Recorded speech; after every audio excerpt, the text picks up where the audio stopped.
യാത്രകൾ മനോഹരമാകുന്നത് പോകുന്നിടത്തിൻ്റെ ഭംഗി കൊണ്ട് മാത്രമല്ല, മറിച്ച് ആരാണോ നമുക്ക് വേണ്ടി കാത്തിരിക്കുന്നത് അയാളുടെ ഭംഗി കൊണ്ടും കൂടിയാണ്. മരണം ഒരു യാത്രയാണല്ലോ. കാത്തിരിക്കുന്നത് ക്രിസ്തുവാണ്. അതുകൊണ്ടാണ് ക്രിസ്തു പറഞ്ഞത്, ഞാൻ നിങ്ങൾക്ക് മുമ്പേ പോകുന്നു, അവിടെ നിങ്ങൾക്ക് ഇടമൊരുക്കുന്നു.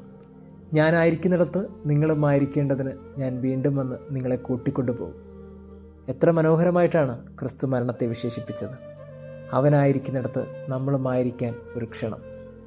അങ്ങനെ സുന്ദരമായൊരിടത്ത് ഏറ്റവും ഭംഗിയുള്ള ഒരാളുടെ കൂടെയുള്ള യാത്രയാണ് മരണം.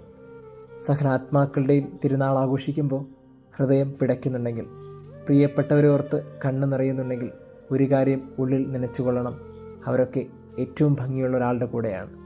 നമ്മളും ആ യാത്രയുടെ ഭാഗമാകാനുള്ളവരാണ്.